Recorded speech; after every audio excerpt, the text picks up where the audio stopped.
Hey everybody, welcome to my channel. My name is Jazz, and today we're going to be talking about the solar eclipse that's happening on October 2nd, 2024. Now, this solar eclipse is happening in Libra, and it's the second solar eclipse that we've had in Libra in this axis of Aries and Libra since we've been having eclipses there from March of 2023. So it's the second one, and it's also the final one that we're going to be having.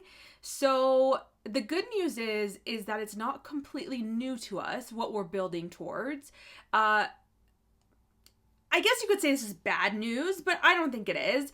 So I guess the other news is that this is really like a last push effort in order for us to achieve whatever it is that the universe is trying to have us achieve. So we're going to look at a lot. I looked at the astrology, I looked at the Sabian symbol, I looked at the human design chart, I did a tarot card reading, and integrated all of that into some sort of message for you guys and for myself, really, for the collective. And so we're just going to go through it and see what we came up with. This solar eclipse, like most solar eclipses, is very intense. And so let's explore in what ways we can maybe see some of this intensity. So we're going to go through some of the planetary placements here, okay? We've got the sun, moon, and Mercury at 10 and 11 degrees of Libra. Mercury's at 11 degrees. Sun and moon are at 10 degrees. And we've got Venus at 11 degrees of Scorpio, where it is debilitated. We've got Mars in Cancer, where it is in its fall. We've got Jupiter in Gemini, where it is debilitated. Saturn and Neptune in Pisces, Uranus in Taurus, Pluto in Capricorn, and of course the North Node and Chiron in Aries. So the first thing that I notice is how many planets are debilitated. The sun is in its fall in Libra. The moon is sitting with the South Node, which the moon does not like to sit with the South Node. Mercury in Libra. Okay, we can leave that one. That one's neutral. Venus, like I said, is in detriment in Scorpio. And Mars is in its fall in Cancer. Jupiter is in detriment in Gemini. So we can immediately see the more important part of this is that the nodal axis is on Aries and Libra, right? The North Node in Aries, South Node in Libra. And their rulers, Venus and Mars, are both debilitated. So what this tells me is that many of us are having some personal issues with what comes up with this eclipse. It's almost like most of the negativity that's coming from this eclipse is actually coming from within as an inability to want to work with the changes. This eclipse cycle is pushing us very much towards some sort of evolutionary path. I think that this eclipse cycle and the nodal axis of Aries and Libra, I can see it very clearly in the collective between what we are trying to forge, the new patterns we are trying to forge collectively when it comes to the self and other, when it comes to war and diplomacy or conflict and diplomacy, right? And so the universe is trying to do what it's trying to do, and I feel like this second time around specifically, I feel like a lot of the changes that are wanting to happen are not happening because of us, because of our own lack of desire or ability. You know, the desire may be there, but we may not have the ability or the forethought to take responsibility. When the North Node is in Aries, there is such a emphasis on responsibility, on taking responsibility for the self. When the South Node is in Libra, it is asking us to let go of negative patterns like codependency, which codependency can be so masked with these people-pleasing tendencies of like, oh, she's so generous, oh, she's so great. And yet we are depending on people outside of ourselves to get our needs met. And then we're looking to a lot of information, especially like, in my opinion, a lot of short form content that allows us to believe that we are validated, to believe that we should be looking to other people to fulfill our every needs and not taking responsibility for them ourselves, and then seeing what happens from there. So it's almost like this like flip-flop, right? Like, it's never either or. It's never either you have to take care of all your needs or somebody has to take all your care of all of your needs. And it's never the opposite either, where like you don't depend on other people for any of your needs at all and it's always on you, right? These are the lessons we are collectively learning, is like, what part do I play in conflict? What part do I play in the patterns that I have had in my life? And I want to start this out by saying that I was involved for 5 years with someone that most people titled a sociopath, okay? And this was when I was young. And a narcissist and all of these things. And I've seen a lot of this content in social media recently coming up a lot about narcissists and, oh, this person's a narcissist and this person's a narcissist. And that could or could not be true. I think the actual percentage of true narcissists is very low. But there are a lot of people who can tend to be narcissistic and or be perceived as such. And they generally attract people who tend to be more codependent or people-pleasing, or have some sort of negative patterns that that they are trying to wound within their, that they are trying to heal within their psyche, generally from childhood. And so they are, acting in ways that are in some ways enabling the narcissistic behavior. And so the reason why I said that I have been in these situations before is because I want you to understand that I know how it feels to sometimes hear this information. And now many of you may be feeling like, I'm not going through a narcissistic relationship, I don't have that issue, and that may totally be true. And that is, so that is what I'm seeing on a collective level, right? Obviously, this is a collective aspect of the video. But even if you're not dealing with what you deem to be a narcissist, it's really about, like I said, this balance of finding your role in conflict with others, your role in why you seek and maintain patterns in relationships that are unhealthy for you. And recognizing that as much as you want to call the other person this, this, and this, it's never going to get to the root of the issue within you.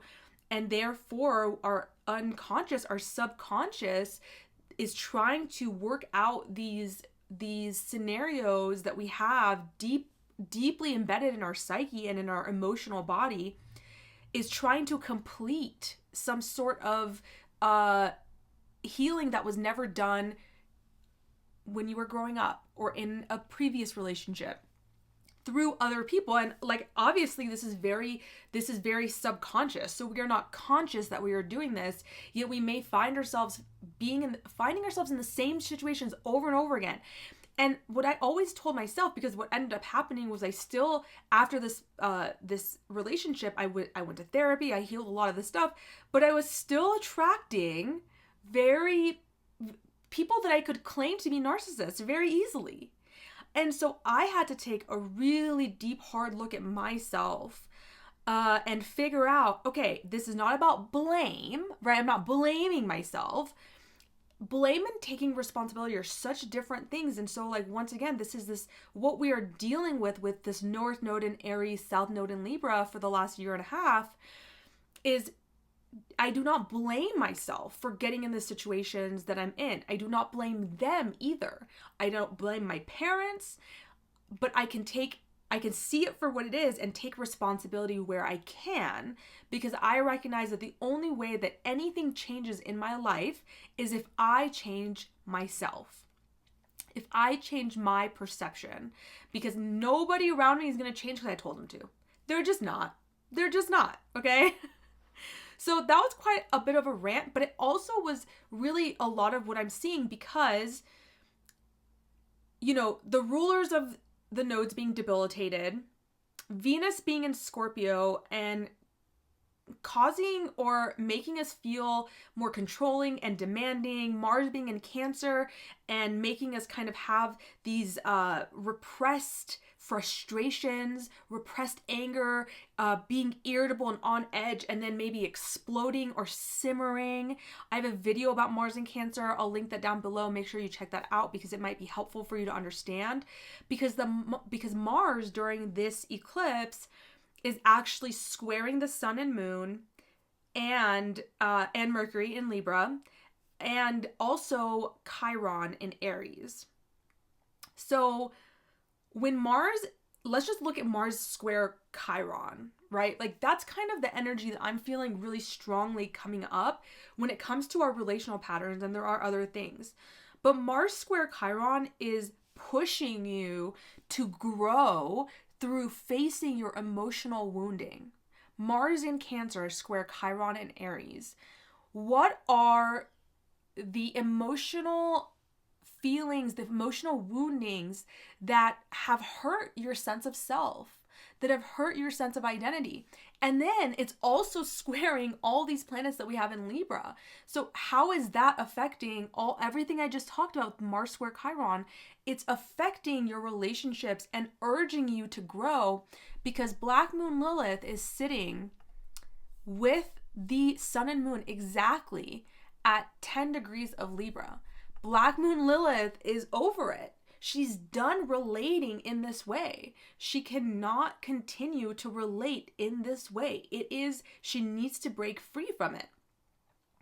The question is how will she break free from it?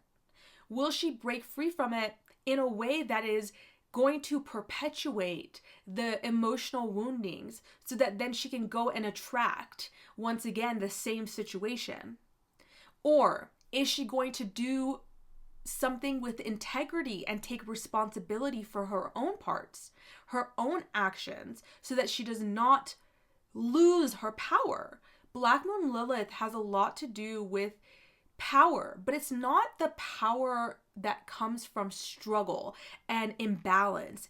Black Moon Lilith's power is in herself. It's a desire and an understanding that she does not need to rely on another being to get that sense of power in the self. And when Mars squaring Chiron and squaring Sun, Moon, Mercury, and Lilith, there is this fear, there's this deep fear of an inadequacy. There's this deep fear of not being able to handle things. And so then we just fall into pattern in our past patterns. Here's what I will tell you guys. You will know where you are on this axis of learning to take responsibility in your relationships and in relational efforts.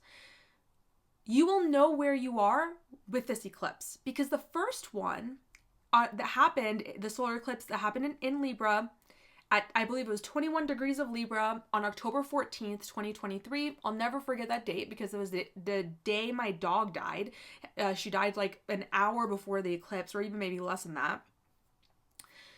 That eclipse was the first one. So it was giving you an opportunity. It was showing you in what ways your relational nature needed to change.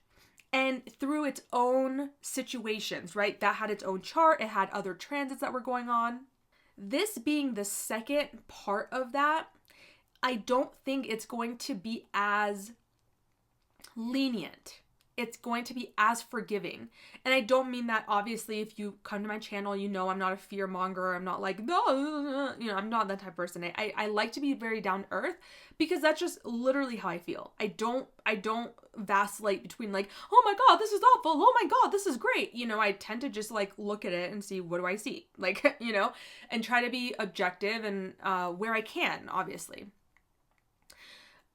But I think that it's not going to be forgiving in the sense that it's going to really show you where your weaknesses are. And if you continue to blame other people or even blame yourself, that energy of blame or dependence on something outside of your inner authority to move forward in the way that you relate to people from a place of integrity, then you are going to experience this eclipse as much more difficult than if you were not to, okay? Now, solar eclipses that happen on the South Node are inherently very interesting because solar eclipse is generally just a full moon on steroids. A new moon on steroids. And when it falls on the South Node, it is a letting go, a releasing of something, right? So it very much is like almost like a new moon with full moon energy. And actually, when I did the tarot card reading, I didn't believe in myself. So if you don't believe me, that's totally fine. But two of my clarifier cards that I got were the Fool and the World, which if you're not aware, this is number 0, you can see at the top, and this is number 21. So this is the beginning of the Major Arcana's journey, and this is the end of the Major Arcana's journey. So the fact that the tarot picked up on the significations of that with this, there is an ending of some sort and a new beginning of some sort. And it's a very clearly contrasted ending and beginning. This ending and beginning a lot of times can be very literal, right? The last 3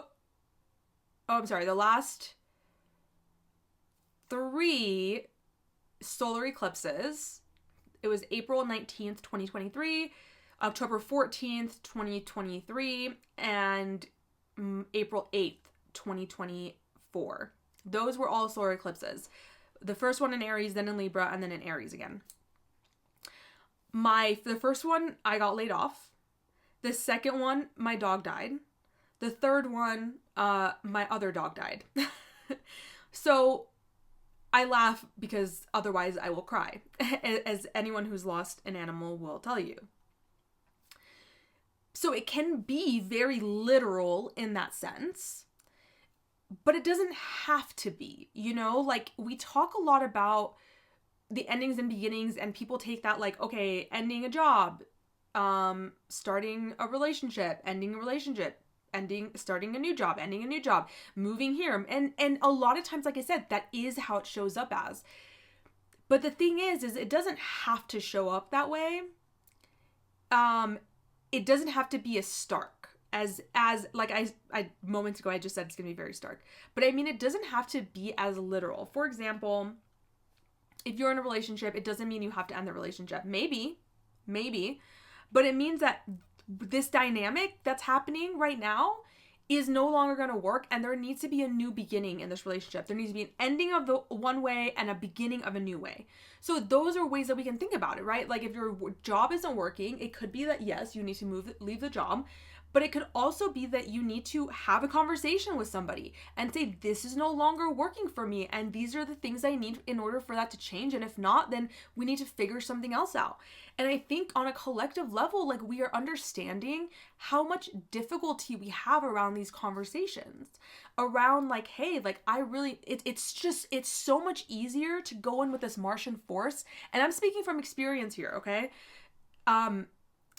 To come in with this Martian force and to say, you know what? I'm done. I am so done with this situation. You did this, this, and this. I screw you and blah, blah. It's so much harder to come to somebody and say, hey, I feel hurt by what you did. And in order to heal, I have taken these steps, but I recognize that this is a two-person process. And I really would like to see you take some steps towards me as well. Here are some ways that I can think of. What about you? What do you think? How do you feel about the things that I've said? And because this is happening in Aries and Libra, I think it's a very like, it's rooted in conversation. It's rooted in like air and fire. So it's not like this, obviously this, desire to be vulnerable, and Mars in Cancer squaring Chiron shows you that your vulnerability is your strength. And the South Node being in Libra is telling me that there's a communication issue, that we are having issues just talking to one another and resolving conflict in a way that's more moderate, that's more balanced and diplomatic. And we're vacillating between this like Aries Martian, like, well, screw you, I'm just gonna do it on my own, or then falling into complete codependency and losing your own power and depending on somebody else for everything, for all of your needs. Now, this is also very much modeled through the other things that I looked at, okay? So, like I said, tarot and human design. Mercury is a part of this solar eclipse as well, and it is also, because it's in the range, it's being eclipsed. So it's almost like exactly kind of what I was saying, that the communication aspect of this is what's suffering. And it's what we are needing to figure out on our own, almost. Like, it's because Mercury also rules communication, it rules skill sets. So it's like there are skill sets that a lot of us are missing that we need to learn. Okay, and we need to be very honest about the level of skill sets that we have around communication. Let me see some of my notes here, because, you know, I kind of just went on intuition there. So I want you to think back to the last solar eclipse that happened in Libra. This was on, like I said, October 14th, 2023. There was a similar situation, a beginning, an ending that promptly ushered a new beginning. And whatever that new beginning was is now ending. Okay, and to me, this is like an opportunity, even if it happens in a way that sucks. Like, for example, like when I look at the last eclipse, solar eclipse in Libra, and it's like my dog died. That sucks. That didn't feel like an opportunity. And I had to find the opportunity in that. And I had some very big realizations around her role in my life, and her absence brought up a lot for me. And so I had to look for it. And that's what I think during these eclipses, specifically on this cycle, we sometimes really have to look for the opportunity. We have to look to find the opportunity to grow through this. Because the thing is like the things that happen are completely outside of our control. Like, we may think they're in our control, but they're really being the nodes of fate are coming into play here. And so specifically with this axis of South Node in Libra, North Node in Aries, the eclipses that we have had here historically have been very much about the collective. And so we have been more so just kind of going with it rather than it being directly about us. It's more so that these skill sets that this eclipse cycle is trying to teach us is for the betterment of the world. There are differences in how we spotlight certain eclipses. Some of them are very much about our own internal world and less about the collective, and some are, it's a spectrum. And I feel like this is more about the collective unconscious moving towards something different. Because if you look at our world right now, there is so much extremism when it comes to this axis of the self and the other. People are fighting against each other. There is no bridge. There is no bridge to some sort of diplomacy. It's just like, you're wrong, I'm right. And we see in conflict around the world too, with war. I mean, if you think about it, like, war is literally a very Martian and Aries sort of thing. And we're just neglecting the Libra aspect of that, which is the seeing the other, right? Like, literally just acknowledging that there is another side and that they could be right, And so instead of focusing, I used to be someone who was very politically involved, very over and over again. It was shown to me how futile that can be when we put so much of our own energy into creating change out there. If anyone knows me, they know I have a humanitarian vibe. I always have. But now I recognize that I can still do certain things, but I also am very mindful about how much energy goes outside of me versus how much goes inside of me and towards my own journey, because I very much understand that it starts with each one of us. So we only can control ourselves, and the more that I work on myself, the more that I transform the relationships around me, and that allows people around me to start their own journey of transformation, and then it spreads and it spreads, and we are each individually a part of the collective. So when you change, you are changing the collective, and I think there's so much power in that. And with this new beginning, with this solar eclipse, you are, and I am, and everyone is entering a brand new part of this chapter of our soul evolution journey with the Aries and Libra axis. Depending on where this is falling in your chart, it's going to be in different areas, yes. But regardless, because of the signs, it's going to be somehow about your identity and the other.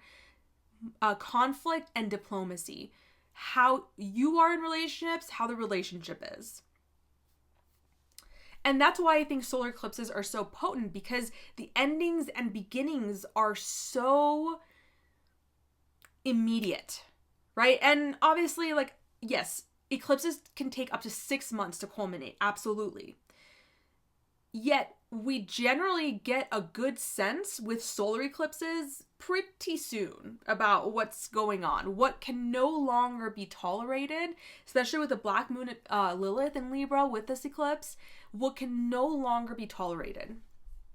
Now, the Sabian symbol of 11 degrees Libra, because we always round up for Sabian symbols, is a professor peering over his glasses. And the key word is specialization. So we're going to read a little bit about that. So the theme here is scholarship. This symbol speaks to excellence, pride, and self-confidence required of any individual who seeks to establish and maintain a position of authority for himself. The image of a professor peering over his glasses dramatizes the process of education. The implication here is that men tend to sharpen and refine their skills and knowledge in those areas that promise the greatest rewards, or that gain them the highest respect, esteem, and admiration of their fellows. The emphasis here is on the ability to stimulate learning and on the transfer of information and techniques to the next generation. At its highest, the symbol represents mastership in some unique field or a special gift for teaching. On the negative end, intellectual intimidation or a simple delight in making others feel incompetent or inferior. The accent is on skill and knowledge. Expert advice may be sought to answer some perplexing questions. Your greatest advantage lies in sticking with what you like and are good at. Let others handle the rest. So at first, when I read this, I was like, okay, this is interesting. So I just want to let you guys know, I decided to do tarot. And when I told my dad about this before, because I was like, oh my God. When I did the tarot, he was like, people aren't going to believe you. And I was like, I know. I can't even believe it. But I also told him, Dave, if you've watched my videos enough, you've seen how many times the tarot just blows my mind. Right? Like, I will be like, oh, it's going to be this. And it's like that card, you know? So whatever. You don't have to believe me. So I asked, what is this eclipse about for the collective? Okay? What is the eclipse about? And I know I didn't go deep into the Sabian symbol, but it ties in really well with the tarot. What is this eclipse really about for the collective? And this card flew out, which is the 8 of Pentacles, and it was reversed. The Eight of Pentacles is a card of skills. So just like the Sabian symbol was talking about skills and specialization, this is the card of mastering skills. This is a card of mastery. And when I clarified it, as I told you guys before, I got the World. So first the ending, and then I got the Fool, which is the beginning. Okay. And this is the World is ruled by Saturn. The Fool is Uranus. Okay. Like I said before, this is the ending and beginning of a major cycle, right? So many endings and beginnings on a collective levels. Also, it could really be in people's careers and their jobs, or how they go about careers, because this is Pentacles. So this is earthly matters. So the endings and beginnings that you're seeing should be manifesting within a few weeks, honestly, of this solar eclipse in some sort of material way. Whether that's in your finances, in your job, in your relationships, in your resources, but you're gonna see it happen in your life, okay? This is the card of mastery and specialization. The key word for the 11 degrees Libra, specialization, okay? And when I see it though coming up reversed, it can mean so many things. One of the things it can mean is that people are being lazy regarding acquiring the skills that they need to succeed. And then others are so focused on the skills and perfecting the skills that they are losing the plot and they are not taking action. Okay. So it very much feels like this,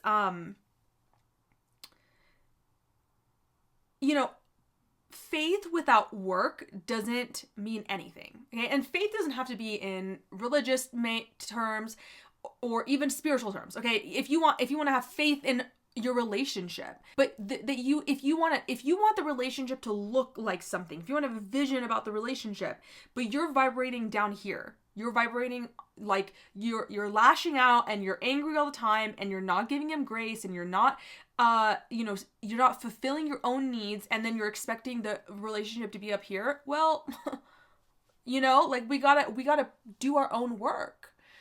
And so some people are too focused on acquiring skills, acquiring knowledge, and not actually acting on any of it. Whereas others are leaning towards the Aries side more, and they're acting, but they're not acquiring the necessary skills in order to build what they need to build.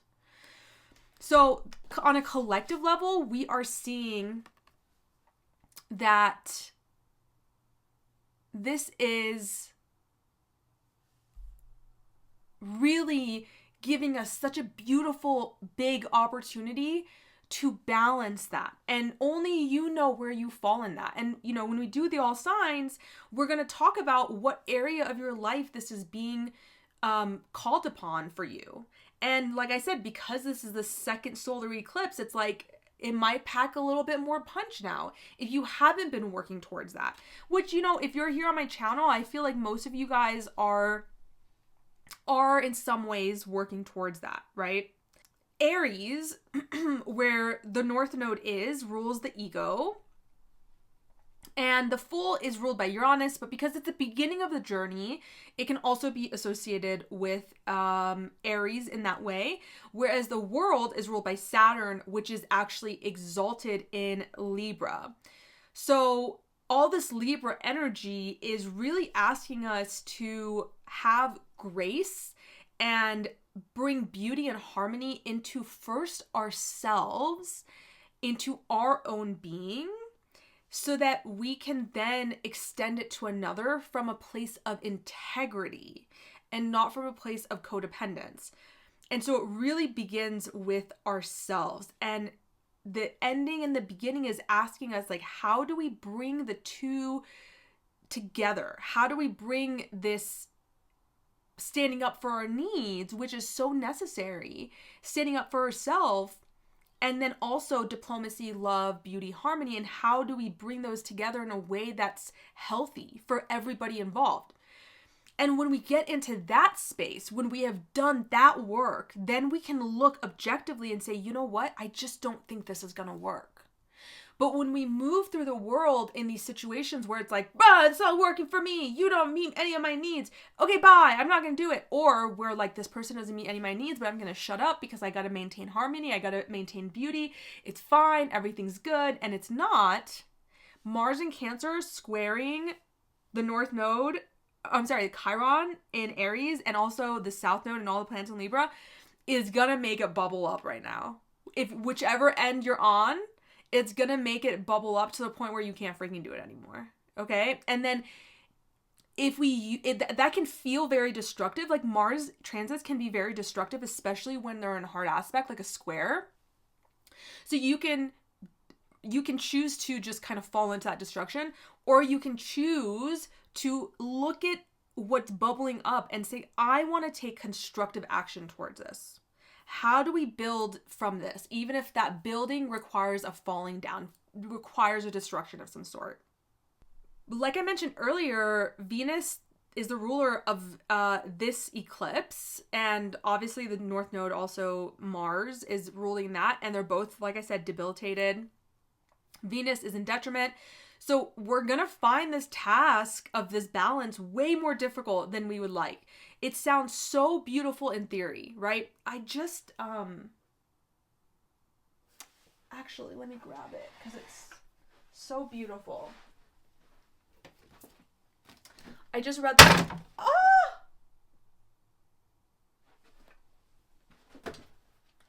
Okay, I'm sure my animals love that. Okay. So, this is a book called Relating by Liz Green. I love everything by Liz Green, absolutely. But I want to read you guys something that I just read here the other day. I just finished this book. This whole page is, look at this, okay? This was gold right here. But she says, we must all, in short, become alchemists. And the work of transmutation is synonymous with learning how to love. Christ's injunction is to love your neighbor as yourself. But if you do not love yourself, what will you be capable of doing to your neighbor, vindicated by the self-righteousness of your own judgment? These are terribly simple principles implicit in any fairy tale. Even a child is familiar with them, until we pound his wisdom out of him by busily educating him to actually face life. But while it is easy to identify with the hero, it is rather more difficult to recognize that the enemy, the sorcerer, the dragon, the witch, and the evil stepmother, as well as a beloved, are all figures existing autonomously and wielding power within one's own psyche. Ooh. We prefer to let our partner enact things out for us, so that if failure of some sort ensues, it is somebody else's responsibility. I should actually read this whole thing. This is a great book, by the way. But that's kind of like what I'm feeling like. A lot of us are feeling very, very, very reticent to jump into this work. And I think that Venus being in detriment during this eclipse and being the ruler is going to make us feel that way, because we don't want to give. Venus in Scorpio gives these power struggles. And what I always tell people, and what I've learned, and what I've read from people that have taught me so much, and my therapists, is that when you are relating to another, okay, this is not just about your romantic partner, okay? Libra, yes, the 7th house is about partnerships and, marriages and all things like that. But Aries and Libra, we're talking about self and the other. That's it. So you, the other person, you and this person, you and this person. When we are relating, now I just forgot what I was going to say because I did that. Oh, when we are relating with another person, we have two options, okay? Specifically, I will say, close relationships, especially romantic ones and probably business ones, but specifically romantic ones, we have an option every single day. Is our decision rooted in power or love? Power or love? When Venus goes into Scorpio, it confuses the two. And there is a desire to have power, but we know that struggling with power is not really rooted in love, right? Because it's very difficult to explain what in word. It's not difficult to explain, but I think until you really experience it with at least one person, it's hard to recognize how it could be that, you know, there could be a sense of just genuine love for another person. And not trying to one-up them in any other way, even if they've hurt you. But genuine love, because you've wielded that love internally.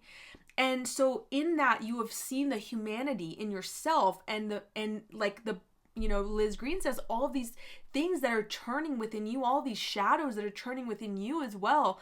And so you recognize that when somebody is acting from a place of that, like, you have that in you too. And so you can have true compassion for them. And with Aries North Node saying, yeah, I can have compassion for them. And I can also say, you know what, this doesn't work for me. And if you're going to continue to be this way, we can't work together. This isn't a, you know, partnership. So there's this like balance. And so I want to say that I asked I literally can't believe this, you guys. Okay. I asked, why is it important for the collective to learn to master these skills, right? Because we got the card of mastering skills, the full world. And I said, but why is it important for the collective to master the skills? And I got the Lovers. And this is a card that is a Gemini card, okay? And it's the number 6, right? So there's a few things that go on here. If you look at here, neither of them are wearing clothes. And so there is a intimacy that is shown here. Historically, the Lovers is about a moral choice and choosing the right path for you. So generally it comes about in a reading when there is an indecision, and the indecision is because there is a mismatch because indecision comes through a lot in tarot. If you guys remember, I mean, really with any 2s, indecision comes through. But like there's differences. So for example, 2 of Swords is indecision because you feel like you don't have all the information. 2 of Pentacles is, you know, indecision because you have too many things on your plate. The Lovers, this is a big decision, and it is due to the conflicting desires of the mind and the heart. So there is a conflicting desire between the mind and the heart that is causing you to stay in a place of stuckness, and either, like I said, focus so much on learning, you know, on learning the skills of, okay, this is how you communicate, this is how you do this is how I do this. And this could be very like work oriented too, you know, it's like defeat it, not putting through not doing the real work, which is very Aries in nature, is action, and just focusing on like gathering the skills. And so you're either stuck in that and you're indecisive about moving forward because you're like, this is what I'm doing, or you've been stuck because you have been just impulsively taking actions without really seeking the root of conflict and desiring to work something out. And so then you're just cutting people off. And then, you know, your whole life, then you can see it and perceive it as, oh my God, everyone just screws me over and I have to keep cutting people off. And it's like, well, maybe there's another element to that, right? That you can take responsibility for too and just play around with, experiment with. So the Lovers is about choosing this ethical path that isn't just socially correct, but is the path that is unified in our minds and in our hearts.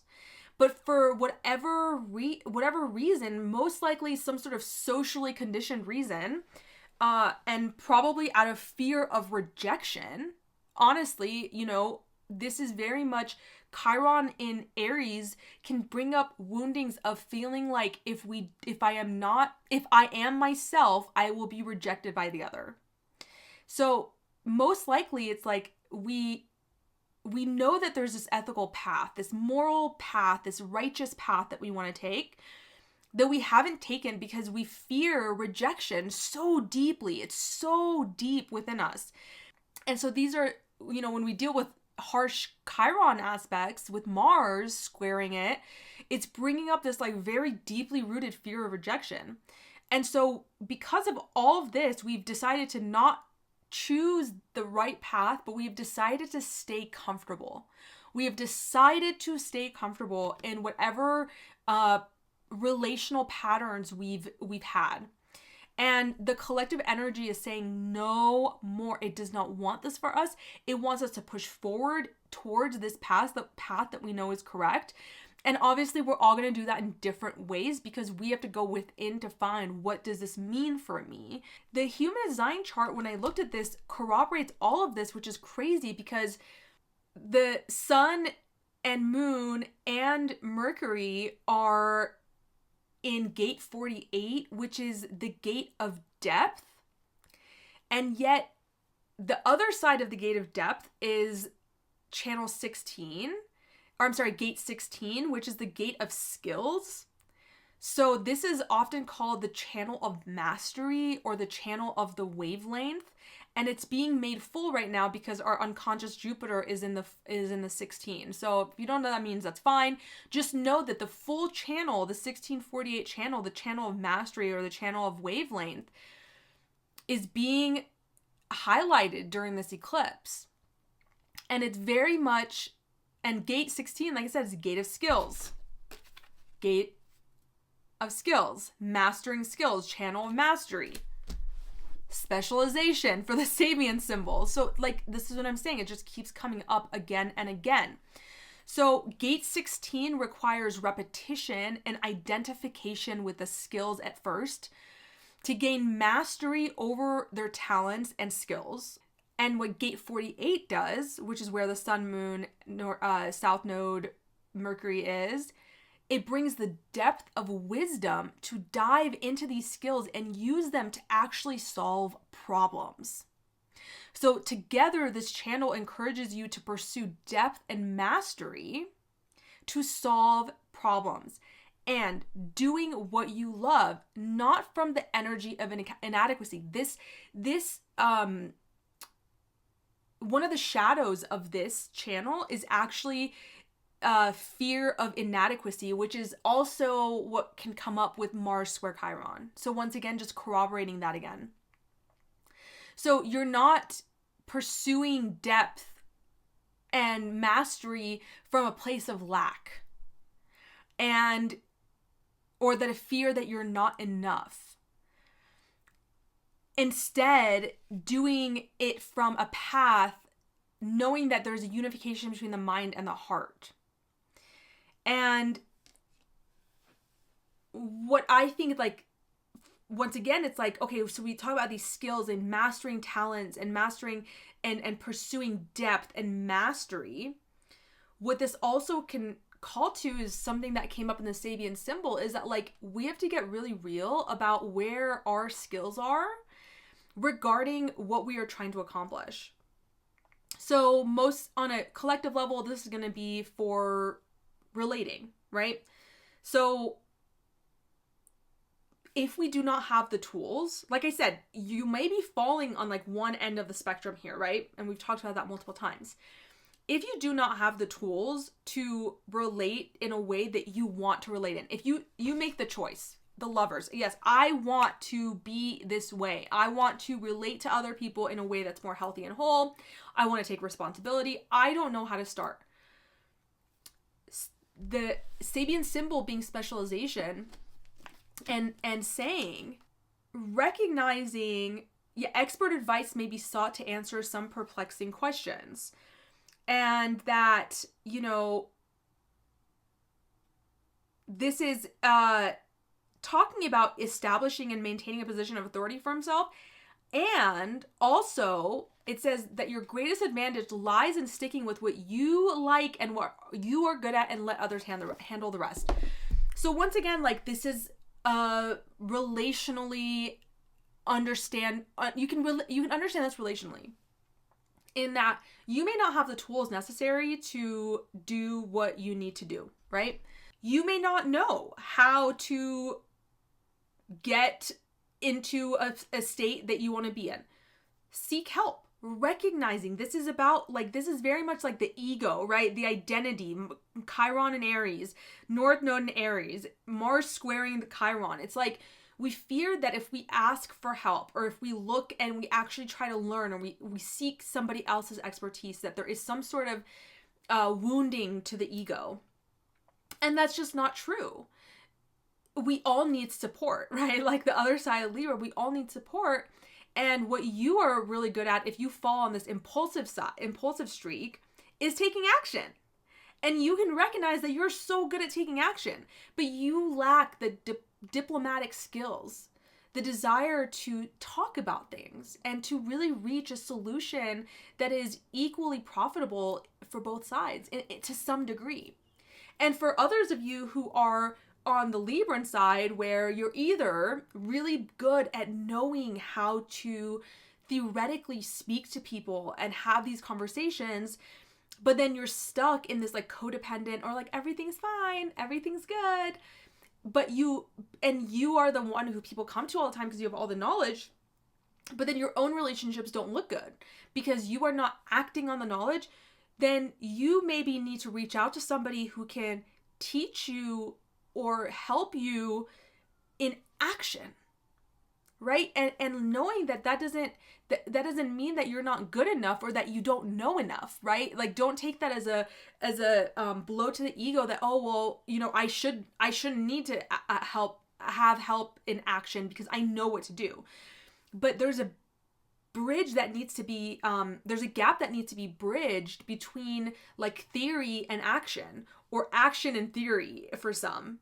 And so this eclipse is very much speaking about these things. So what are some questions that we may need to ask ourselves as we're moving through this eclipse, and recognizing that we are moving into a new paradigm, into a new beginning regarding self and the other, through learning to take action and acquiring the appropriate skills necessary to choose the path that brings us into harmony, that is rooted in intimacy and trust, that we can be vulnerable, right? And this is such an art. And the only way, I always tell people, the only way that you can actually figure out, you know, your own unique balance between the two is by putting it into experimentation, putting it out in the world and seeing the response that you get and how you feel. And that's uncomfortable because it requires a understanding that you're gonna probably fail. You're probably gonna make mistakes and you gotta get back up and do it again. Take it from somebody who is a 3-5 projector, right? Like, if you don't know anything about human design, being a 3 is this very resilient number because our lives and our journeys are very much rooted in trying things and seeing how it goes and finding what works and what doesn't work and then sharing it to the world if you're a 3-5. So I think that is sufficient for the overview of this. And we are going to go into the all signs portion, where I will take most of this information and look at the chart for every rising sign. Now, you're free to listen for your rising sun, moon, or if you have stellium, some people like to do that if it works for you. But when I look at the chart, I'm looking from a rising sign perspective. So just so you're aware of that, and seeing what kind of other influences are at play. But I think it's really important to always understand the entirety of what this eclipse is really about, regardless of what house it falls into. Because when you read the eclipse, or when you read the horoscopes for your signs, you're not getting all of the information I just spent an hour talking about. If you're still here, you're a real one. Thanks for listening, and I hope that it was helpful for you. So some questions that you could ask yourself during this time are, what end of the spectrum are you feeling stuck at? Are you feeling stuck at the end of the spectrum, which is that you have the knowledge and the skill sets to do what you love in life, to pursue what you want to do? You know what to do, but you're feeling stuck in action? Or are you stuck on the opposite side of the spectrum where you're feeling very impulsive and you aren't mastering the skills and the depth that is necessary to take action from a place of knowing rather than from impulse? And so asking yourself which side of this you fall on will be a really great way to understand where you need to now move more into because of everything that we've just talked about, and how we can get more balance so that we can step into relationships that are more rooted in what we truly believe to be true, and using conflict as a constructive mechanism rather than purely a destructive mechanism, which is what I think a lot of us have fallen into. So let me know how this resonates for you guys down below, and I'll see you guys next time.